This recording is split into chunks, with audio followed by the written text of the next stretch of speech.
Holiday Inn โอ้ได้ยินเสียงยนต์อีกมันอยู่ใกล้สนามบินแฮง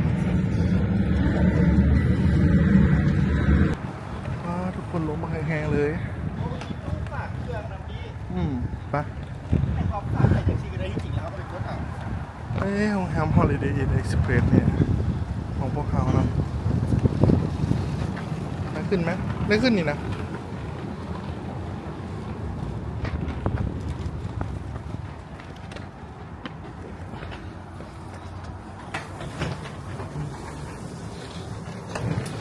ทุกคนเราจะเข้ามาเช็คอินกัน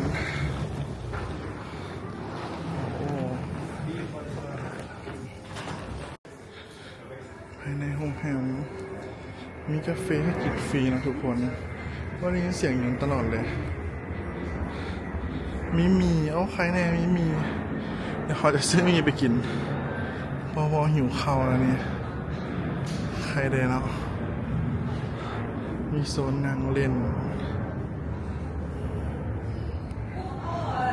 โรงแรมตัวนี้พวกเขาเช่าออกมาได้ราคา$60นะทุกคนมันใกล้สนามบินหลังพอเขามาฮอดเด็กหลังจากมื้ออื่นพวกเขาจังสิเดินทางไปในเมืองเราไปนอนอยู่ในเมืองกันไปทุกคนห้องพวกเขาเป็นห้อง08180818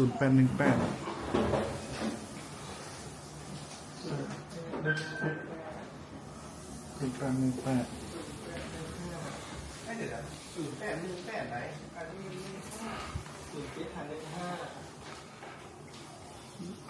071516คือที่ร้าน1612อ๋อปะของพวกเขาได้0818นะทุกคนHoliday Inn นะโอ้คักขนาดเลย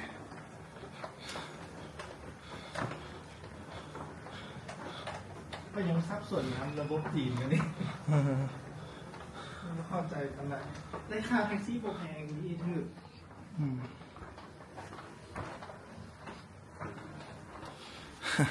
ใช่ไหม0818ไปเข้าไปนี่การ์ดอันนึงโอ้เห็นเมือง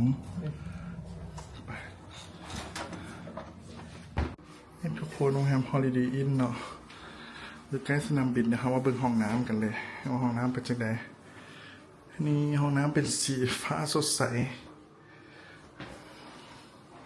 มีผ้าเช็ดตัวมีนั้นมีนี้ให้โซนอาบน้ำกับเป็นแบบนี้นี่มีเวรใหญ่ให้เบิ่งพร้อมนี่โซนอาบน้ำแยกโซนเปียกโซนแห้งเนาะโอเคเลยนี่มีครบให้เลยสบู่ยาสระผมเดี๋ยวเข้าไปเป็นทางนอกสะโคกบุญยัง10 คนสะโคกบุญยัง10 คนนะทุกคนนี่อันนี้ภายในน้องห้องนอนเนาะจะมีแวนเอาไฟนั้นเปิดหมดแล้วอ่ะมีน้ำดื่มให้เนาะนี่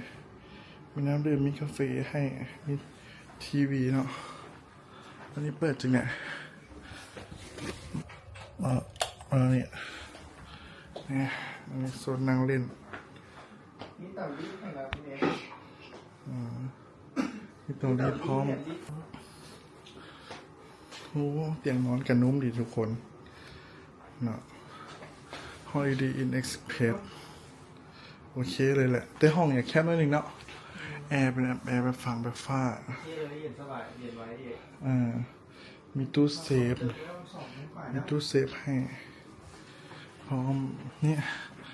มันมีอันนี้เอานี่แบบสูออกไปบังวิวเลยพร้อมเด็ดโอ้โหงามมากเลยเห็นวิวสนามบินเลยนะเห็นยนต์ขึ้นยนต์ลงว่าอากาศดีๆของน้องเดี๋ยวโอเคเลยทุกคนภายในห้องสะอาดดีมีแวนใหญ่อีกเนาะพวกเขานอนอีกคืนเดียวเนาะแล้วก็คืนมื้ออื่นก็สิเดินทางไปนอนอยู่แถวหนานจริงโรดแล้วเนาะโอเคเลยแหละขอตัวพักผ่อนกันทุกคนทุกคนสวัสดีเช้าวันเสาร์เนาะเมื่อคืนนี้พ่อกันนอนที่โรงแรม Holiday Inn ตัวนี้เนาะพ่อนอนอยู่ชั้น8 ฟ้าดูวิวนะตอนเช้าคึกคักเลยอากาศเย็นๆมีรถไฟแล่นผ่านเนาะแล้วก็เห็นยนต์พร้อมพออยู่ใกล้สนามบินเพียง2 กิโลเมตรเนาะ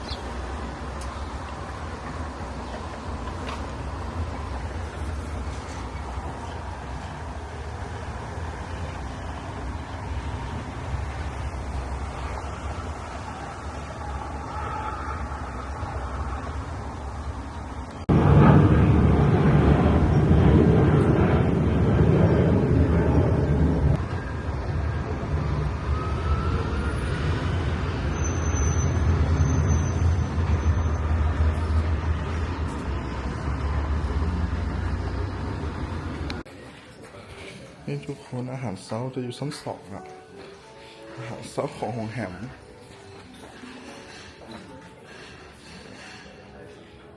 วันนั้นก็ขวางทุกขนาดเลยอาหารเช้ามีกาแฟนะทุกคนมีกาแฟมีดอกไม้เนี่ย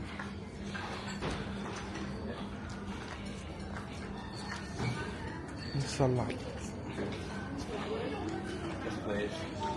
ขนมนี่กะนั้นเป็นนูโดนมีพวกเฝอพวกไข่กระทะนี่คืออยู่ไทยเลยอาหารคืออยู่ไทยเลยแต่มีไข่กระทะพร้อมซาลาเปาปลาท่องโก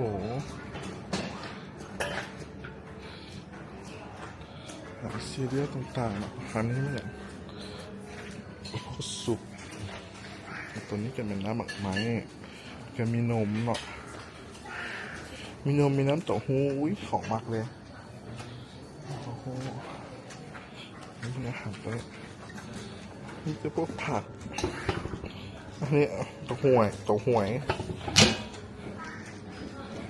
วกผักนี่ขวดมีก็มี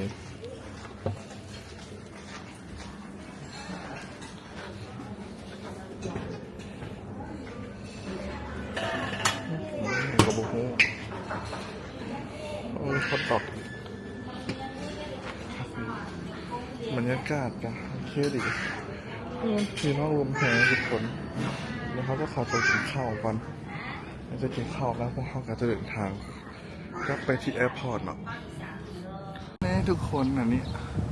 โอ้ทางชั้น2เป็นทานอาหารเนาะผมแอบว่าพาเป็นตัวนี้เองทุกคนHoliday Inn เนาะ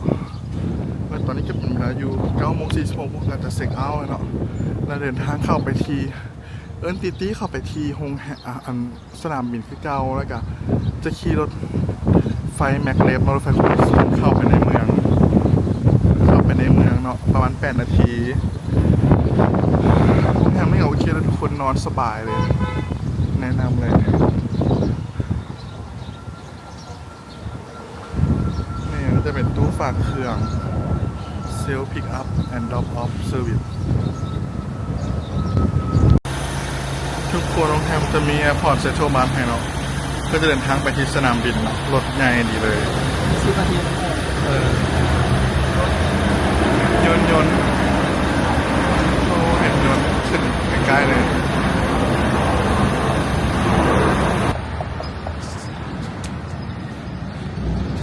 ตอนนี้พ่อกับล้อท่ารถติดตี้นะทุกคนเขาเล่นติดตี้เพื่อจะไปสนามบินเตอร์บัสมาทุกชั่วโมงเล่นกี่ชั่วโมง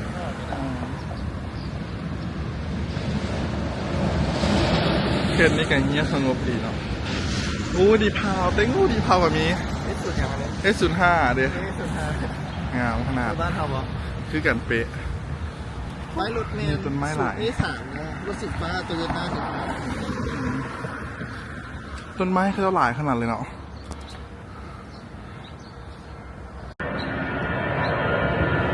โอ้เห็นยนต์ขึ้นเลยใกล้ๆเลย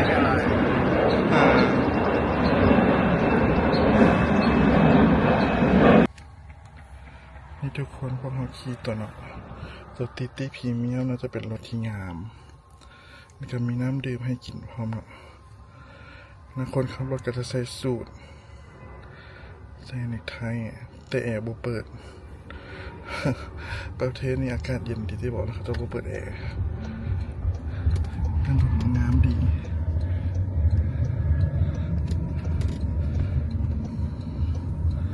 แต่เขาจะบอกว่าภาษาอังกฤษเลยนะทุกคน จีนอย่างเดียวต้องใช้ Google Translate